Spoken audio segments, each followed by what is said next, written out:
We're four friends with hot takes on food media. And we're here to review and recap all kinds of food shows in bite-sized seasons. Plus, virtual potlucks, cooking adventures, and food memes. Welcome to Pod Appétit Gourmet Takes. Our guest today is Rick Martinez, the sugar man himself. He's the host of the video series Mi Cocina and Sweet Heat, both on the Food52 YouTube channel. Rick also stars in Pruébalo on the Babish Culinary Universe channel, co-hosts the Borderline Salty podcast with Carla Lalli Music, is a regular contributor to the New York Times, and teaches weekly cooking classes for the Food Network Kitchen. Rick currently resides in Mazatlan with his dog Choco, where he cooks, eats, and enjoys the Mexican Pacific coast. Rick's new cookbook, Mi Cocina, Recipes in Rapture from My Kitchen in Mexico, is a New York Times bestseller, and it's available wherever books are sold. And Rick is here to tell us all about it today. Rick, welcome. We are so thrilled to have you. Oh, thanks for having me. Super excited to be here. Yes, so for everyone tuning in, this is how this Reddit talk will work. For about the next hour, you get to ask Rick your questions. And to do so, simply log into the Reddit app, join this talk, and raise your hand by clicking on the raised hand icon. If you receive an invite to come up on stage, please accept that invite, and then when prompted to do so by one of us, go ahead and unmute yourself to ask your question. You can mute and unmute yourself by tapping on the microphone icon. We'll try to get through as many questions as possible, and we might field some questions from the comment section of the Reddit thread. So let's get started. I'm going to toss it over to my co-host Justine to call on someone on stage or ask our first question. Hey there. Hi, Rick. This is Justine. I would like to toss to a dear friend of ours and, of course, big listener to our podcast, Heidi Bennett, in the stage. If you can unmute yourself. Hello. Hi, Heidi. Can you hear me okay? Hi. Yeah. Hi, Rick. Hey, I'm calling from Oakland, California, and the Vibrant Visionaries podcast. And I was wondering what has changed lifestyle-wise for you? It's not really a cooking question, although I'm sure that's such a huge part of your life. But moving, to Mazatlan from New York, what has been like surprising or different about your lifestyle that's changed? I think it's funny that you asked this question because I actually read, there was an article in the Times yesterday, I believe, about happiness and how, there are all these studies that have recently been published on, what are the drivers of happiness and who in the United States are most happy. And the author kind of jokingly said at the end of the article, so it seems pretty obvious, but if you surround yourself with people you love, if you're in temperatures above 75 degrees, if you're near a large body of water, then you're going to be happier than everybody else. And I'm like, well, okay, yeah, that kind of sums up my life. And I think it's true. I came to Mazatlan at the beginning of lockdown when things started to get really bad in the United States. I'd never been here before, but I've always loved the beach. And, and then I just never left. And I think a big part of it is because of the climate, because I'm literally right next to the ocean.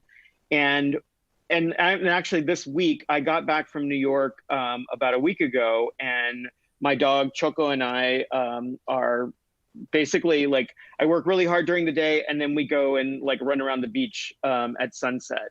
And he's super happy, and that makes me super happy. And then, even last night, during the lunar eclipse, we sat out on the beach, and I watched the eclipse, and he chased birds up and down the beach. And so I think that's the biggest change in my lifestyle. I'm just much happier. And that's not to say that I don't get stressed out and work doesn't freak me out sometimes. And certainly the last couple of months have been pretty intense with the launch and publication of the book. But I just feel so much more grounded now. And I feel like I can step away from, the chaos of work and everything else that's going on. And I can just go to the beach and just relax and chill. And it's all of those problems don't seem as important. Everything just kind of falls into perspective. And I think that is what makes me truly happy. And to the extent that I can share that with people and tell you that, you can still work really hard, but, you can be a happier person. You just have to find that thing that makes you really happy and then just go for it. Oh, such a great answer. Thank you so much. And I try to remind people of that too. Like, instead of, yes, it's great to plan vacations and such, but each day you can have a bit of a vacation. And I do the same with my dog, Pokey. I took her to walk near the waterways and chase birds yesterday evening. So yeah, it really makes a big difference. Thanks so much. Thank you, Heidi. Thank you, Heidi. Thank you so much for your question. And hi, Rick. It's LJ, one of the other co-hosts of today's talk and the Pod Appétit podcast. I'm really excited to be talking with you and to help field these questions for you. So glad you mentioned your dog as well. My toddler son is a big fan of your dog in your videos. So, so I'd like to throw it to someone who's been waiting patiently on the stage. Sewell, if you'd like to unmute yourself and ask Rick your question. Hi. Hi, Sewell. Obviously, Mexican food is very regional, and through my research, I've found that like the regional stuff even extends up through the United States with immigrants and stuff. What do you think is like your favorite dish that kind of has ingredients that are accessible throughout the world that has Mexican origins? Ooh, wow, that's a big question. I mean, I think one of my absolute favorite foods in all of Mexico is the tamal. It's a steamed corn dumpling. It is very different in every part of the country. Sometimes they're stuffed, sometimes they're not stuffed, sometimes they're 5 inches long, sometimes they're 4 or 5 feet long.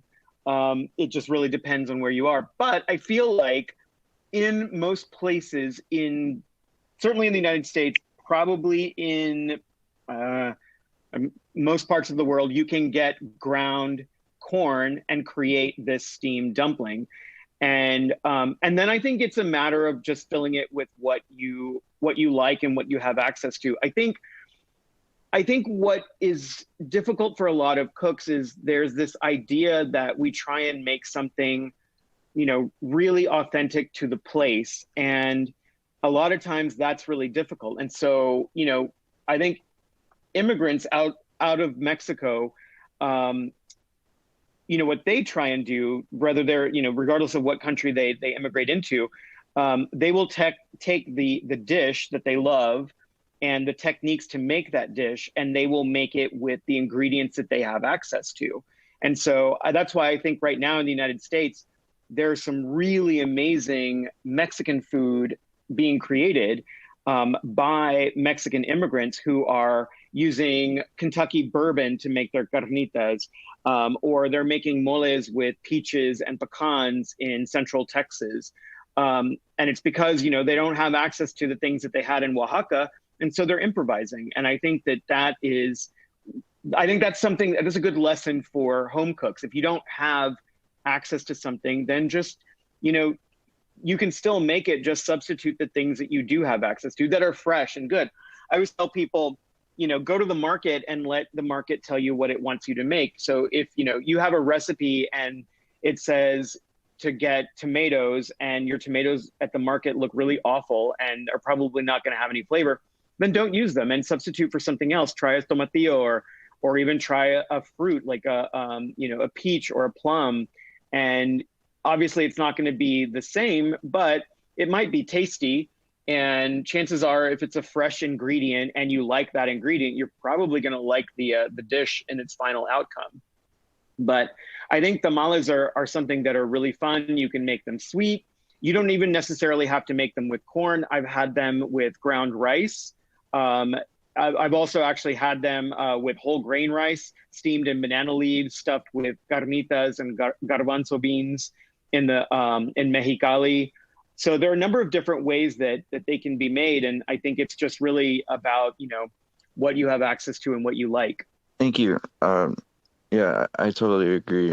There's this place right by me that makes really good tamales doing they have like a tamale season too, so like they do it right when harvest comes by. So I think that's really cool. Thank you. Thank you. Thanks for your question. Let's move on to Ecstatic Armadillo. If you could please unmute yourself to ask Rick your question. Hey, Rick. Hi. Love your name. Thank you. Reddit chose it for me, but I liked it. So I've always loved Mexican food. My dad has always cooked really good Mexican food for our family since I was a kid, and he loved looking up videos and reading new recipes and trying stuff out. And one thing I love about it is the peppers. I love spice, I love heat, and peppers can offer such a good crunch and flavor and heat in really interesting ratios. And this is kind of going off a little bit what you said before at the previous question, using the ingredients you have on hand. When it comes to peppers with Mexican cooking, what are some peppers that you would kind of you would utilize maybe more so than a jalapeno or a habanero that might be more available in more northerly states where it's harder to find good fresh peppers? Right. Fresnos, if you can find them, are like I lived in New York for 20 years, and I feel like Fresnos were pretty available, and they're really beautiful. They look like they're about the size of a jalapeno. They're a little bit more pointy, and they're beautiful, bright red. They can be sort of hot, not quite to the extent of a serrano or a jalapeno, but occasionally you'll get one that's a little bit hot. They're also pretty sweet, but they have a really, really pleasant flavor. I like those a lot.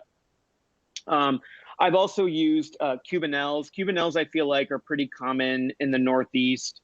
Poblanos I use all the time. There's a chile called chile hierro. It's also called, I think it's called a Caribbean pepper, Caribe, chile Caribe. It's kind of it's again, sort of that same pointy jalapeno-like shape, but it's kind of a yellow-green chartreuse color. Those are really good. A little bit sweeter, not really that spicy. I've also seen more and more, actually, like in a lot of grocery stores, I've seen like it's like a plastic bag, and it's like all the sweet peppers, and it's like a variety bag of sweet peppers. Those are kind of fun to use too, and depending on what grocery store you go to, I feel like those can add a lot of different flavor and give you some sweetness. And if you're missing heat, what you can do is then supplement with either chile de árbol or chipotle or red pepper flakes. I think what's really fun with peppers and chiles is mixing them up. So, one of the things that I like to do, and I did this a lot in the book, but just in general when I'm cooking, I like to put in multiple peppers. So whether it's a poblano and a serrano or a jalapeno, and actually I've been making a lot of salsas with multiple peppers in it. I don't know, I had this thing in my mind, I don't know why, but I always thought like you make a salsa with one chile, but actually if when you throw in jalapenos and serranos or chipotle and habanero and chile de árbol, you get like a really interesting complex flavor that's a little bit fruity, a little bit nutty, a little bit smoky. And so I think just kind of mixing and matching. And the other nice thing about that is, let's say that you only have access to like maybe 4 or 5 different kinds of fresh peppers at any given moment. If you start mixing them together in different combinations, all of a sudden you've taken those 5 peppers and you've created like an exponential amount of combinations. And then if you supplement those with some dried chiles, then you've got like this really interesting mix of flavors. And so I would kind of try that and have fun with that. I definitely will. Thanks so much for the input. Sure. Thank you for your question. If you're just joining us, we are here with Rick Martinez of Mi Cocina, Borderline Salty, Sweet Heat, and much, much more. If you'd like to ask Rick a question, all you need to do is be in the Reddit app and hit the raise hand icon, and we will invite you to the stage. Now on the stage, we have Sister of Nandor. Can you unmute yourself, please? Hello, happy Monday. Hi. Happy Monday. Thank you so much. Happy Monday. Talking from Novato, California. I also want to thank Rick, gracias Rick, for your videos and recipes on YouTube. There's this one specific video called Mole Sencillo that you posted about a year ago. And I've had that on my playlist since I saw it. And my question to you is, with dishes so tedious and complicated like mole, what are your tips for people who have that fear of starting a complicated dish like mole or other dishes, since they've never done it or even tried to? Because mole is a very time-consuming and dish, and so my fear is putting all that time and energy and then not having that outcome. No, I think that's a great question, and that's honestly why I made that version of the mole, because it has 10 ingredients, and I think it's a lot faster and easier to make than a mole with 54 ingredients, let's say. Whenever I write recipes, if I'm trying to, I always think about like what it is that I'm trying to teach someone, and I've just through my experience with writing recipes and the feedback that I've gotten in comment sections or people DMing me, I've learned that you can introduce a new technique, or you can introduce a new ingredient, but it's really difficult to do both, because when you do both, people sort of like get really scared and intimidated by the recipe. And so in the case of the mole sencillo, I tried to pare down the list of ingredients to 10 ingredients that were pretty common, that you probably have in your pantry, or you can easily get at the grocery store, because I wanted to show you this technique. And that technique in that video and in that recipe is the same exact technique that you would use to make a mole with 50 ingredients. And so my belief is that if I show you something really with a few number of ingredients, and make it as simple as possible, then once you've mastered that technique, you can start adding ingredients, you can start changing the recipe up to suit your taste. I have another tamal recipe in the book that I think is sort of the simple tamal recipe. So it's a tamal from Tabasco, and it's not stuffed. The filling is basically, or there are mix-ins in the masa. So all you have to do is prepare the masa, which is you take your corn masa or your dried masa harina, you reconstitute it with water, you add some kind of fat. In the recipe, I call for lard, but you can use vegetable oil, you can use avocado oil, or whatever kind of oil you like. And then you saute some vegetables and some beans, and you add that to the masa. And then all you do is put that into a banana leaf and roll it up and steam it. So to me, that is like, it's what is normally a time-consuming dish that's made a little bit easier because you don't have to stuff it and roll it. You're just putting the masa down. But I also think that, there are, and like, I try to be really upfront with people, like, and not just with Mexican food, but, fried chicken. I adore fried chicken. I'm from Texas, and my mother and my grandmother made fried chicken on Sundays. And that was like our Sunday meal. And like I very seldom make fried chicken. I live alone, so it's not like I'm going to be making it, a big batch for myself. But it's one of those things that I really, really love. And when I do make it, it's going to be like a special occasion. And I know it's going to be time consuming, but to me, it's worth it. And so I think, to me, the way that I look at cooking is there are the Tuesday night dinners. There are I'm really tired. I just got home from work. I just need to eat something in like 20 minutes or less. And then there's okay, it's Saturday. I'm feeling a little bit energized. I want to make that, lasagna, or I want to make that pasta bolognese, or I'm going to make that tamal.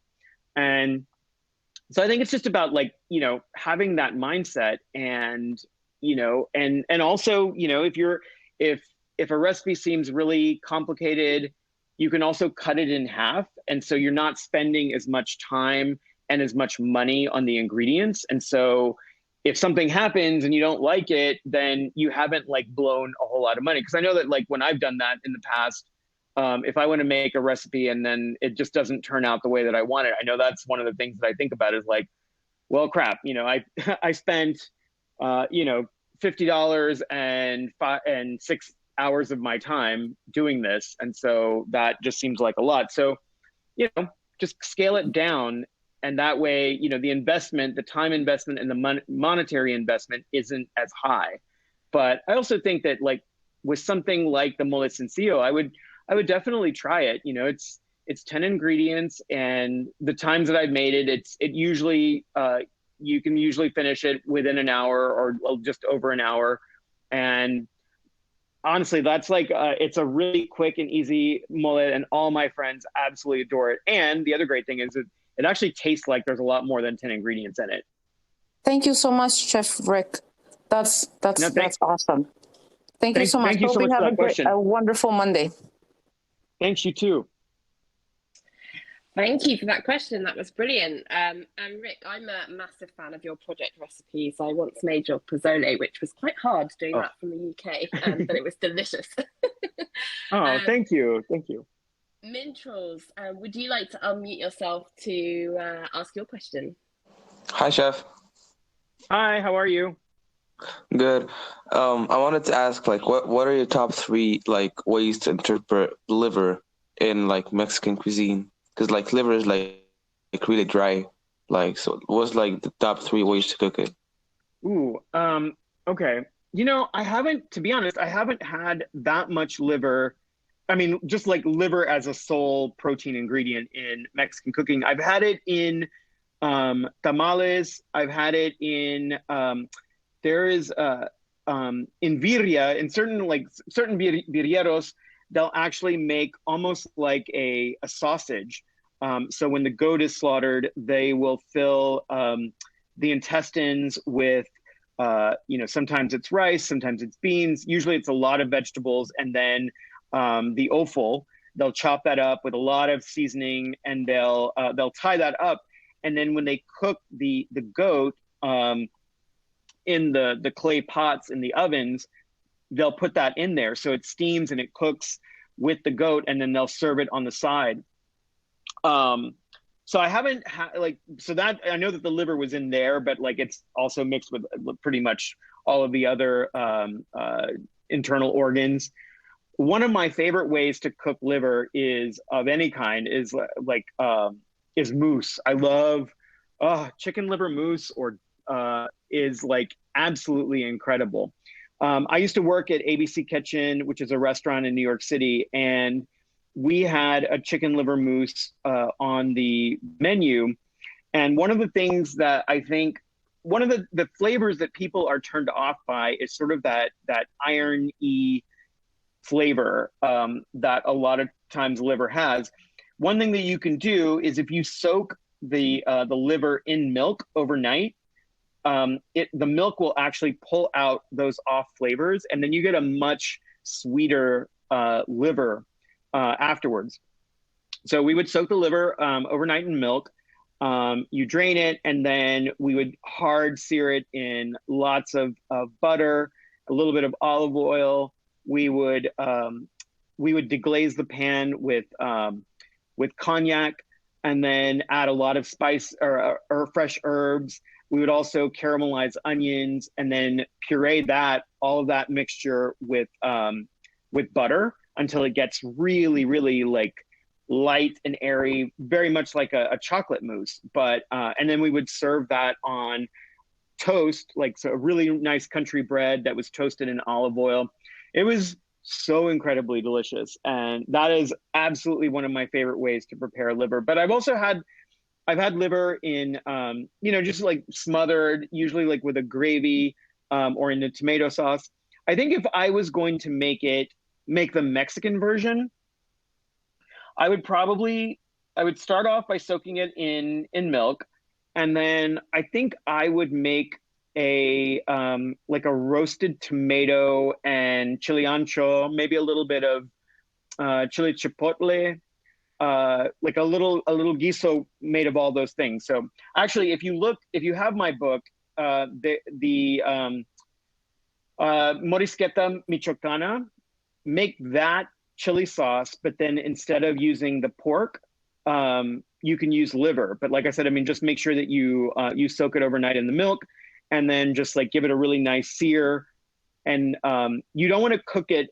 I think in the recipe I call for like an hour and a half, 2 hours of cooking. You don't want to cook it that long. So you probably want to cook your sauce first without the liver for about half an hour at least.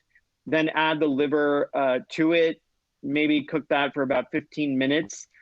Check and see if it's tender. And then once it's like super tender, then just go ahead and pull it off the flame. But I think that would be a really, really nice dish. Serve that with some really good either flour tortillas or corn tortillas, maybe some rice. I think that sounds really yummy. Now I want to eat that. Thank you for that question. Thanks, Jeff. That's the milk thing is like a jackpot, really, because like just like plain liver is like really funky. So that really helps. Thank you, Chef. Sure. That definitely doesn't sound awful. Get it?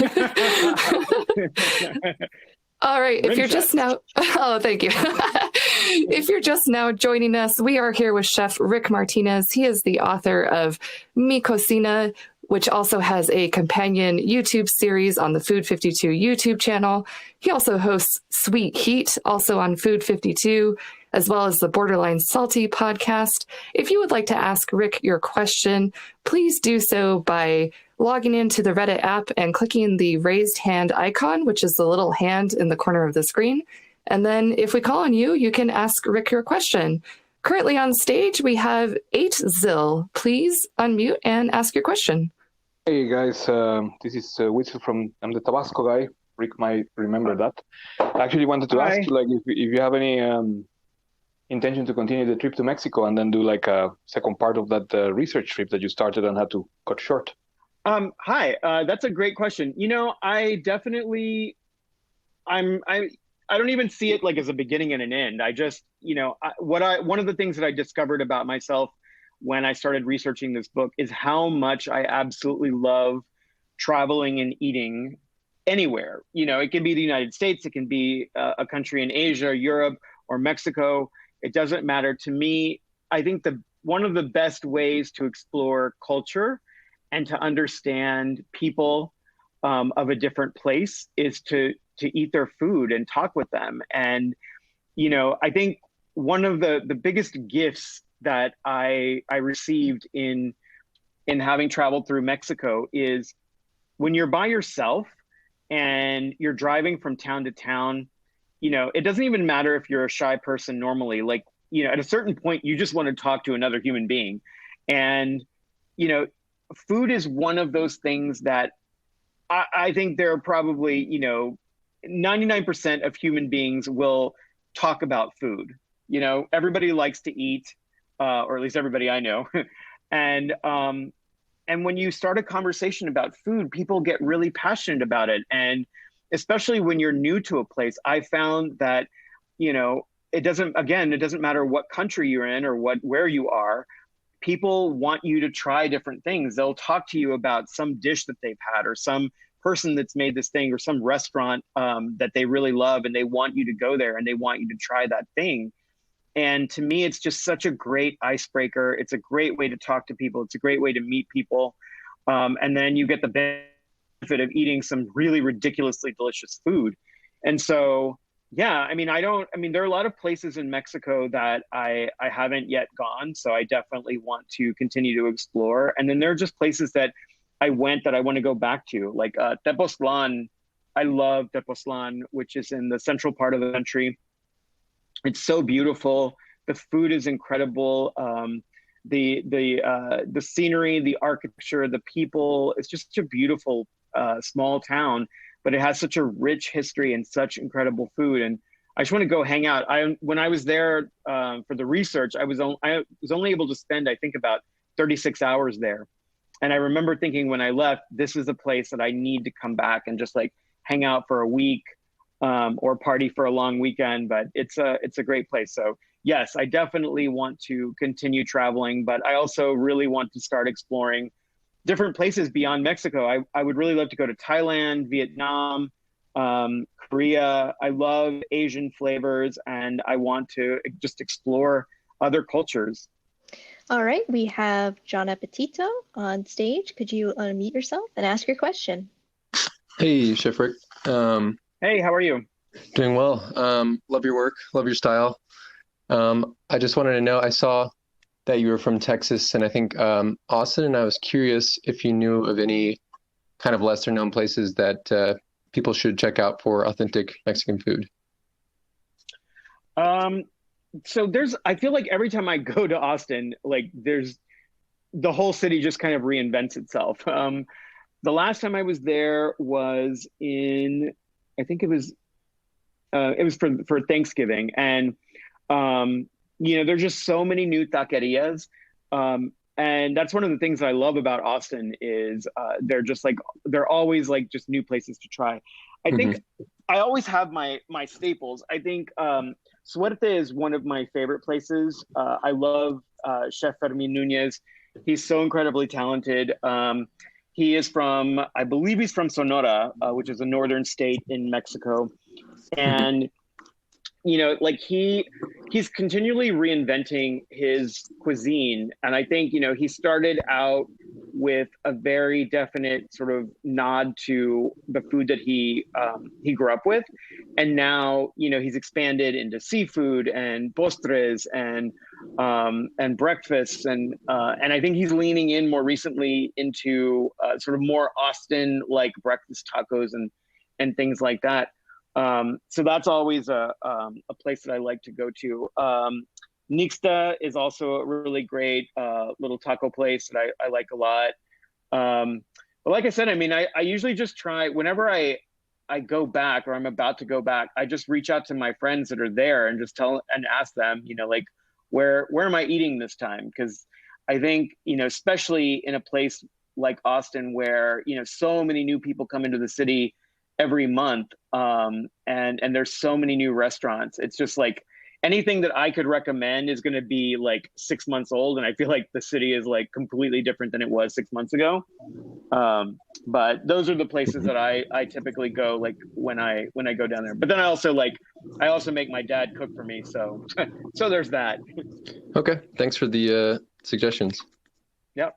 Thanks, John Appetito, for your question. I'm here for a Rick Martinez YouTube travelogue series, that's for sure. Yes. The dream, right? I would be down for that too. So I think next on stage we have Stiggity, who if you'd like to unmute yourself, you can ask your question. Hello. Hi. I'm Alexander. I'm from Sweden. I was just wondering, what do you think of like fine dining in general, like Michelin star restaurants, and also wonder if you've ever tried traditional Swedish meatballs. Ooh, so fine dining. Well, actually, I'm gonna answer the meatball question first because I feel like it's slightly loaded, but I love meatballs so much. Like I just think they're like one of the best foods ever. I have not tried Swedish meatballs in Sweden, so that is definitely on the list. I have tried them in a number of places in the US. I don't know, I can't vouch for how real or not real those are. A few of them were very, very good, and I enjoyed them. But like I said, I mean, I think, you know, I'm very critical of meatballs just because I love them so much. And so I have a recipe for albondigas, which is a Mexican meatball in the book. And it took me a while to develop that recipe to the point that I really liked it, because I am very critical of my own work as well. And so, you know, like I want a meatball that almost falls apart. It's like barely holding itself together, because I like a really, really tender meatball. I like lots of flavor on the inside. And it's a very non-traditional Mexican meatball because of, you know, all the stuff that I put in it, which includes heavy cream and breadcrumbs and fresh herbs and cheese. But, you know, to me, like I like a lot of flavor. I also like a lot of fat, and a lot of fat from dairy in a meatball. So that's, you know, one of the things I did. The other question that you asked was about fine dining. I really like fine dining. I think, you know, I always, when I go into a new city or a city in general, I always try and eat a mix of, you know, the fine dining and then the small mom and pop shops. You know, I have a very, like, even when I'm not doing, you know, research, I kind of always am doing food research, even, you know, if I'm on vacation or I'm just doing it for fun. But if I go to a new city, I want to understand the cuisine and the culture of that place. And to me, the best way to do that is to, you know, go to places like food trucks, or if there's a market, you know, see who's cooking at that market, or what are the mom and pop shops, and, you know, what are people cooking? What are the iconic dishes of that city? And then who are the local hero chefs? And what are they cooking, and how are they reinventing the cuisine, and how are they changing and adding their own personal creativity and flair to those dishes? And I think that once I've eaten in all of those kinds of places, I have a really good understanding of the food of that place. But I think that, you know, fine dining is an important part of that, because I think that when you are a really talented chef, when I go to a restaurant like that, I am there because I want to eat that person's food. I probably know of that person. I probably have read about that person. I have followed their professional trajectory. Like, I know what places they've worked at. I know what chefs that they've worked under and have learned from. And all of those influences are very interesting to me. And I want to see how all of that learning is then brought to life and manifests itself on the plate. Me personally, when I worked at ABC Kitchen, I wanted to work there because it was a Jean-Georges restaurant. And at that time, Dan Kluger was the chef, and he was very skilled at farm to table. And so everything at that restaurant, probably like 85-95% of the food at that restaurant was purchased from the Union Square Farmers Market. And we would go there, you know, 4 days a week, the 4 days that the market was open, buy all of our food, cheese, meats, produce, and we would prepare it fresh. And he learned a lot of those techniques from Floyd Cardoz, who was another really amazing chef in New York City. He had a really amazing restaurant, Tabla, which was an Indian farm-to-table restaurant that I adored.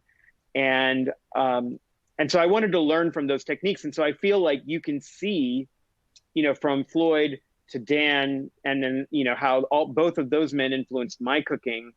I love going to the market. I love letting the market tell me what it wants me to make.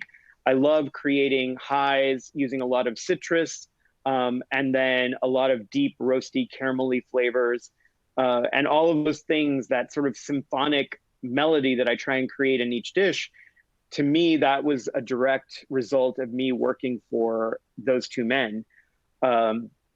So I think that fine dining is interesting from that perspective. Whereas I think the mom and pop shops, or the guy with the taco truck, or, you know, the food truck, it's probably more of just a desire, a love of cooking, a passion for food, and a desire to share what I'm really good at with the world.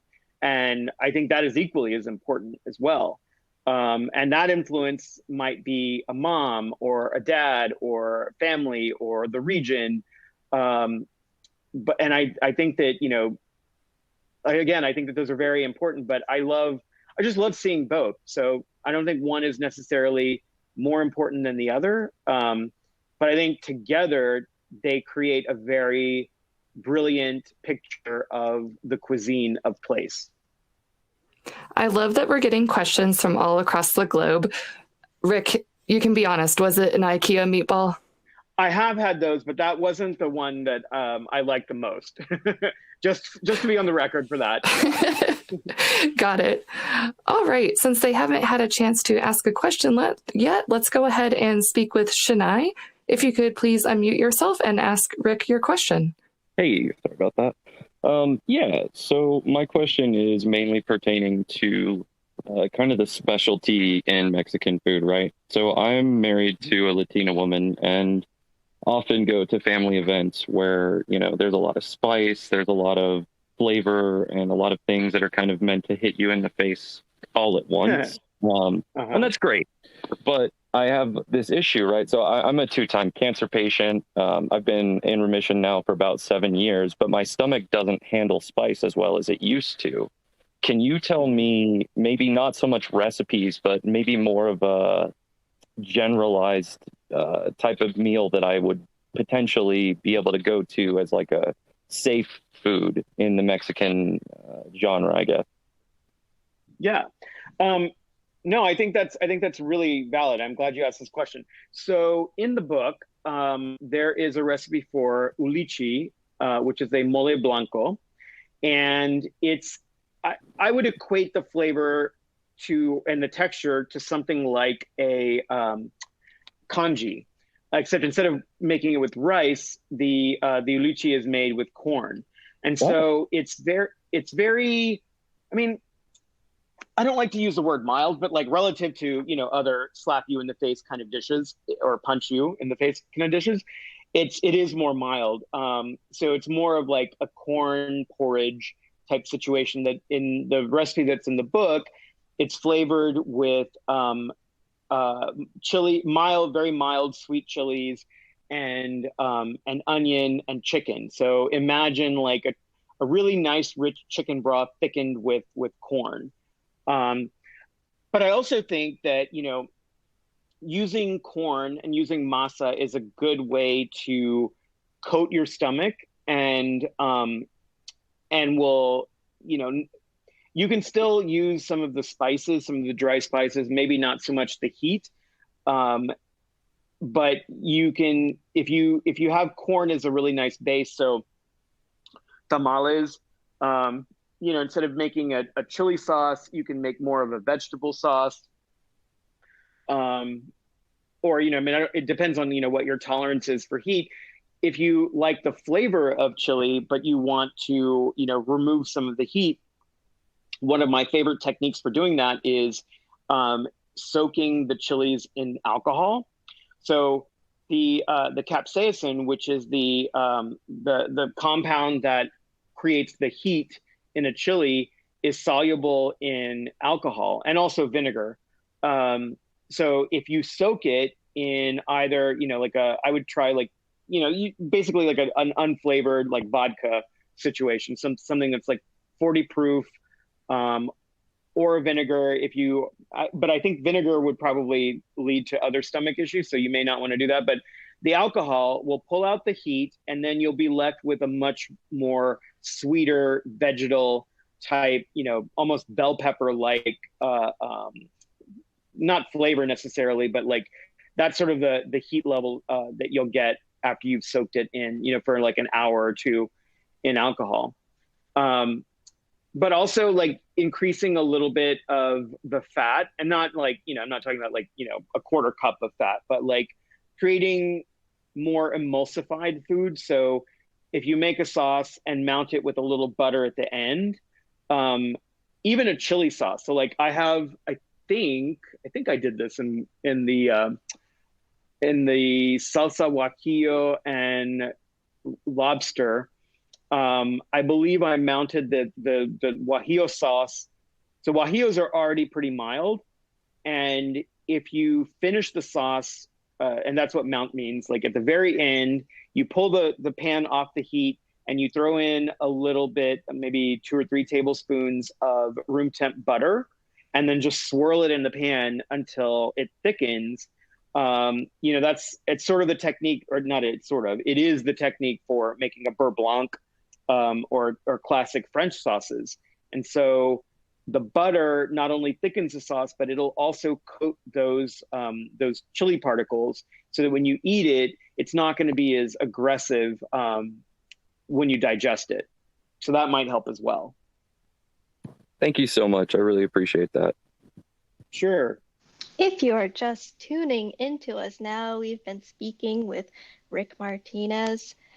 We have just under about 15 minutes left with him. He has a new cookbook out called Mi Cocina. I'm excited to go pick up my copy this Thursday at Now Serving with you there. Yay. Oh, good. I'm so glad you're going to be there. Yes, so excited. All right, so Seawill is back on stage. Can you unmute yourself and ask your question? Hi. Are there any ingredients that you kind of thought would kind of taste gross and you're pleasantly surprised with? And are there any ingredients that you won't come back to because they were gross? So this is a great question, because I think that, so I have a philosophy about things that I think are gross. I used to think that, I'll tell this story, that my grandmother, when I think I was probably 3, this is like probably one of my earliest food memories. I was in a high chair. This is how young I was. I was in a high chair in my grandmother's house.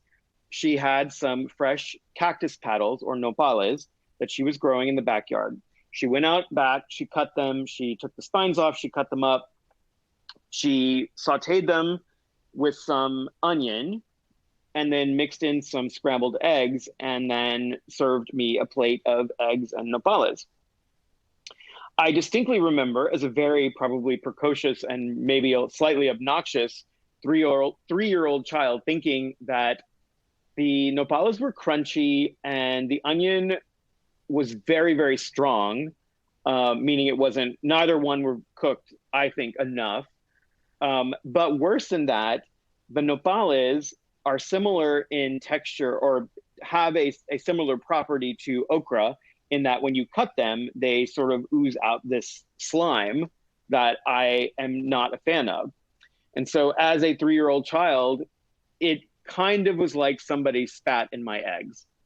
And I did not eat nopales again for another 20 years. And it was because of that moment. And so then 20 years later, I'm at a fine dining restaurant in Austin, and Fonda San Miguel, which I think is still there. And there was it was a duck and nopal enchilada.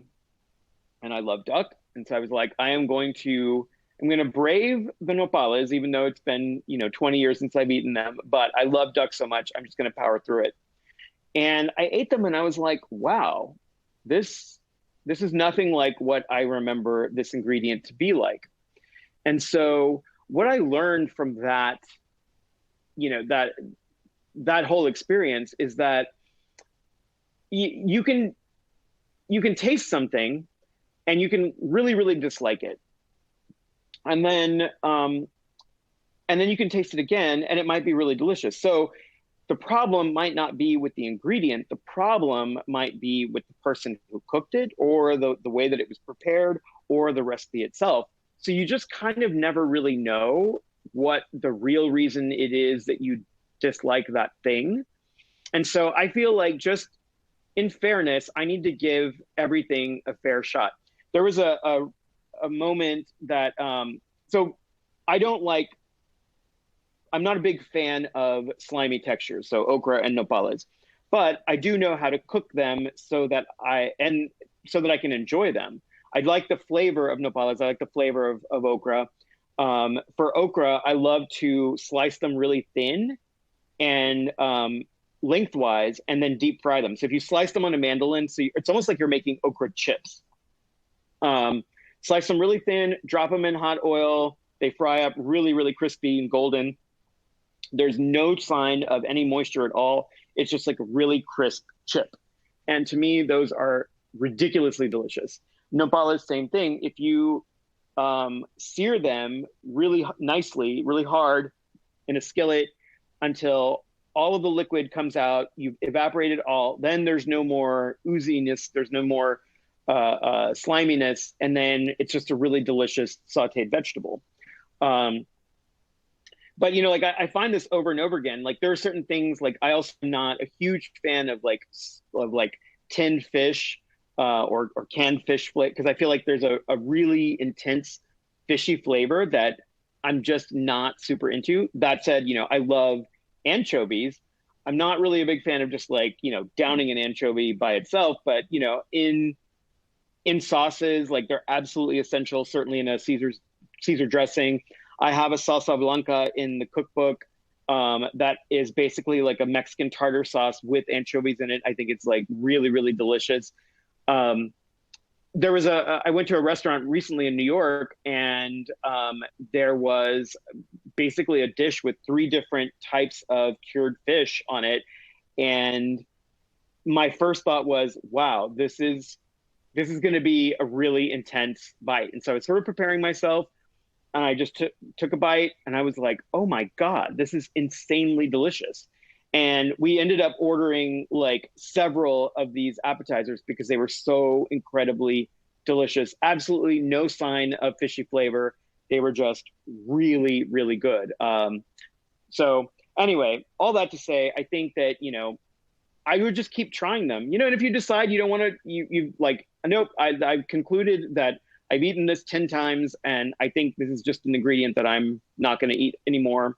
Fine. It's totally fine. And it's, you know, live your life. But I do think that you should think about who cooked it and how they cooked it. And it might not be the ingredients' fault that you don't like it. So, but that's a great question. Thank you for asking that. Thank you. Thank you, Sewell. We don't have any more questions from the stage, Rick, but we've had a couple of questions that were great in the comments whilst we've been talking this past hour. So I thought I'd do one last question from the comments section, and then we can wrap everything up. So my favourite question, I think, from the guys who've been posting was one from Tina Faye Dunaway, who said, there have been an uprising of brothy bean recipes, which made me laugh. And they say, what is your master bean recipe? Oh, that's a great question. So first and foremost, I do not soak my beans. And I know that's a source of major controversy. And Carla and I have, you know, disagreed on our podcast about this and in real life. I just feel like when you soak beans in water, they're like little sponges and they absorb the water. And then guess what? When you taste them, they taste like water because they're filled with water. Whereas if you cook them in a flavorful broth, then surprisingly, they taste like the flavorful broth.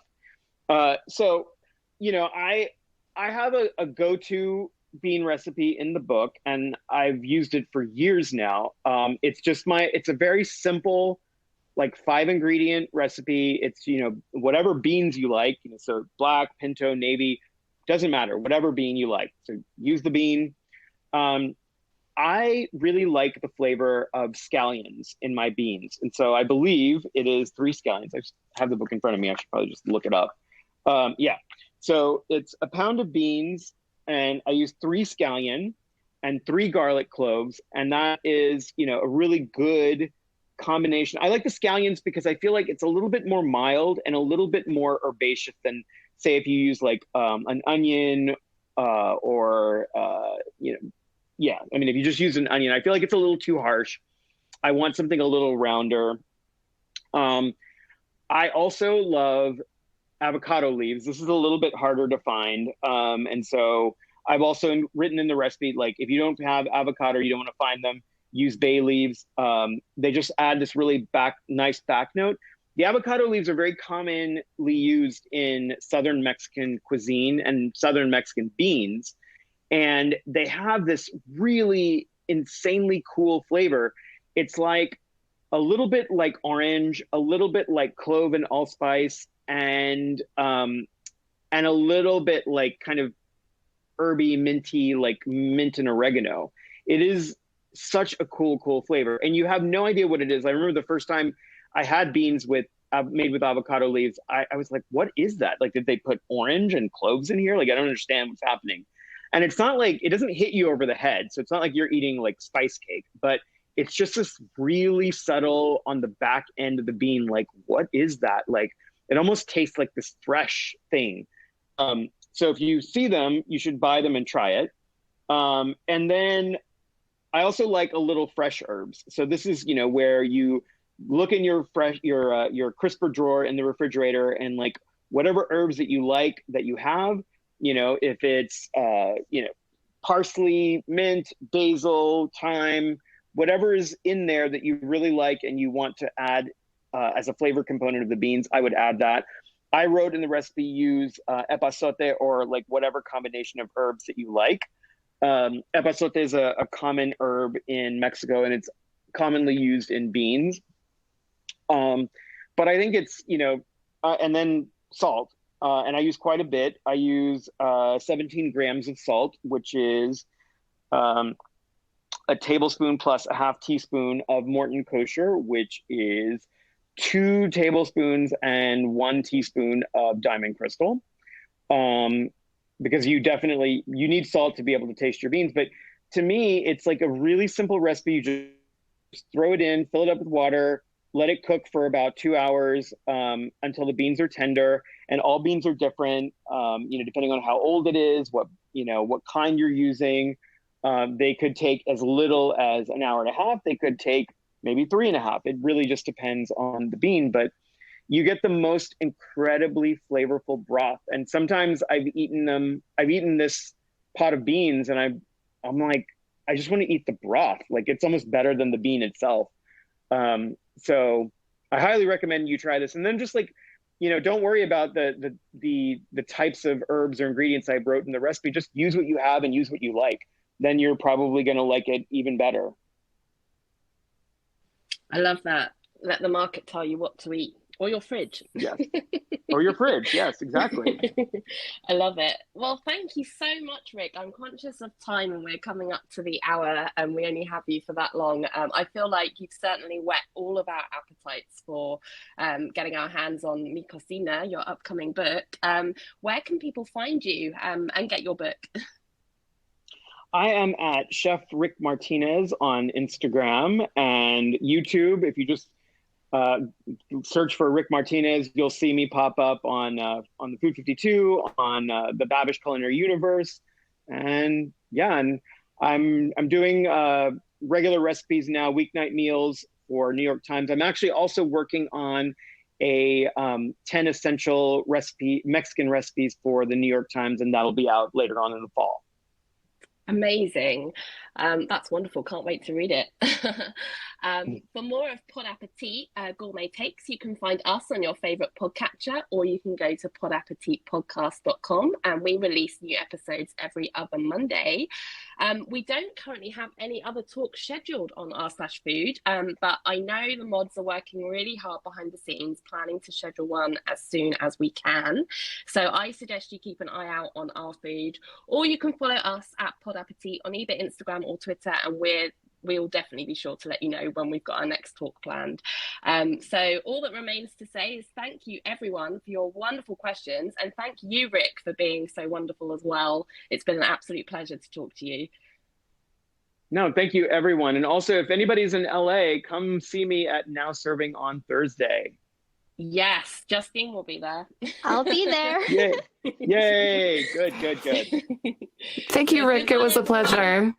Thank you. Thank you so much. Thanks for listening to Pod Appétit Gourmet Takes. We'd love to hear from you, so find us on Twitter and Instagram at pod_appétit. And on Facebook at Pod Appétit Podcast. You can also email us at podappetitpodcast@gmail.com and find all of our episodes on our website, podappetitpodcast.com.